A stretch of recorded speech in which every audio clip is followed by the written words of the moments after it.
L'économie encore, la France a-t-elle encore les moyens d'entretenir tous ces aéroports? Qui le sait, on en compte plus de 160, parfois minuscules. Exemple emblématique, une bataille est engagée ces jours-ci autour de l'aéroport de Saint-Tropez. L'autre bagarre du ciel, enquête Camille Gutin, Marine Zambrano. Ils sont présents sur tout le territoire français. 160 aéroports régionaux qui sont aujourd'hui menacés par des mesures d'économie. Trop coûteux, trop nombreux, sont-ils vraiment nécessaires? Sur la Côte d'Azur, Saint-Tropez attire les touristes les plus fortunés. La plupart de ses riches clients atterrissent ici, en jet, dans cet aéroport privé. Mais depuis peu, il est fragilisé car l'État a fermé le poste de douane. Il privilégie désormais les aéroports plus importants.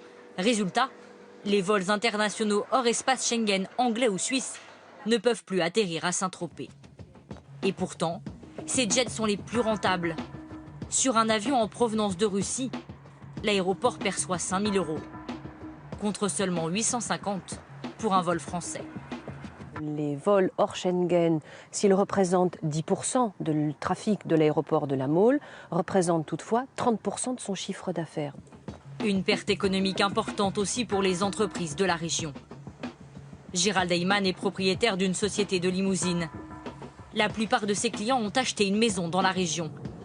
Ils dépensent entre 1 000 et 1 500 € par jour pour leurs déplacements. La conséquence directe de perdre les vols hors Schengen sur l'aéroport de Saint-Tropez, c'est la suppression de postes au sein de notre entreprise, mais également une perte de 30% de chiffre d'affaires au sein de notre société, ce qui représente à peu près 300 000 € par an. Pour retrouver leur poste frontière, les élus ont engagé un bras de fer avec l'État, bien décidé à sauver leur aéroport. Des aéroports menacés, affaiblis ou tout simplement pas rentables, il y en a dans toutes les régions. Nous avons embarqué sur ce vol direction Lannion. Dans l'avion, seulement 20 passagers pour 48 places. Et à l'arrivée, un hall désert et une salle d'embarquement vide. Avec 2 ou 3 allers-retours par jour seulement, peu de rentrées d'argent. Mais le fonctionnement, lui, coûte cher. Nous avons la sécurité, les pompiers, c'est 350 000 €. Le contrôle aérien à la tour, qui est de l'ordre de 200 000 €. Et ici, nous arrivons sur la sûreté, qui est un coût de 260 000 €. À ces coûts s'ajoute un déficit d'un peu plus de 3 millions d'euros sur l'année. L'aéroport dessert pourtant un pôle de haute technologie et plusieurs sièges sociaux. Mais pas de quoi faire face à la concurrence des 8 autres aéroports bretons. Un déficit qui se creuse et des subventions publiques en baisse. La Chambre de commerce et d'industrie ne peut plus financer l'aéroport. Nous sommes passés de 20% à 8,5% de notre contribution en 2016.